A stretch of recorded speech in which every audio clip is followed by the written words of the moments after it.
आज आपण या ठिकाणी माहूर गडावरती रेणुका मातेच्या दर्शनासाठी मोठ्या प्रमाणात भाविकांची गर्दी या ठिकाणी पाहायला मिळते आणि या पुरुषोत्तम महिन्यामध्ये, या पवित्र महिन्यामध्ये मोठ्या प्रमाणात दूरदूरवरून लोक या ठिकाणी भाविक या रेणुका मातेच्या दर्शनासाठी येते.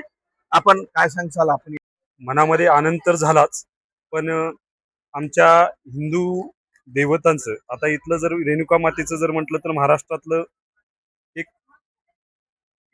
महत्वाचं देवस्थान असूनही या ठिकाणीची जे सुविधा भाविकांना जे इथं पाहिजे ती सुविधा नाही आहे. आणि याकडे खरंच आमचे गड किल्ले असतील, आमचे देवस्थान असतील, यांच्या शासनाने यांचा काहीतरी उद्धार करायलाच हवा. आणि या ठिकाणी उन्हाळ्याचे दिवस आहे, पाण्याची सुद्धा सोय सुविधा या ठिकाणी नाही आहे. याबद्दल काय सांगता? या ठिकाणी पाण्याची सुविधा नाहीये.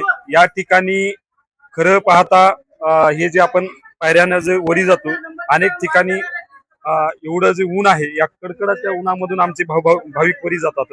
इथं चांगल्या प्रकारचं टीनचा असेल किंवा बांधकाम झालं पाहिजे. पायऱ्याचं जे वरी जाताना बांधकाम झालं पाहिजे. त्या ठिकाणी जागोजागी फॅन किंवा कूलर बसवले गेले पाहिजेत.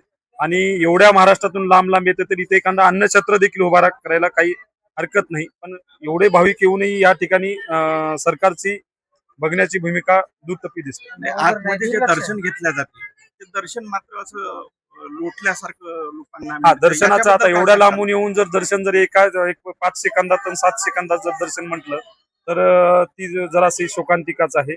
आल्याच्या नंतर एक समाधानकारक इथल्या भाविकांना दर्शन व्हायला पाहिजे. सोयी सुविधा वाजून थोडस एवढं मोठं तीर्थक्षेत्र आणि एवढ्या मोठ्या देवीच्या दर्शनाला खूप राज्यातून, इतर राज्यातून भाविक येतात, तर त्या मानानं सोयी सुविधा ट्रस्टच्या माध्यमातून झाली पाहिजे अशी आमची एक महाराष्ट्राचा नागरिक या नात्याने आमची भूमिका आहे.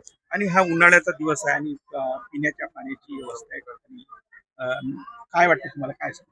पिण्याच्या पाण्याची एक मूलभूत गरज आहे आणि ती गरज पूर्ण झाली पाहिजे अशी आमची इच्छा आहे.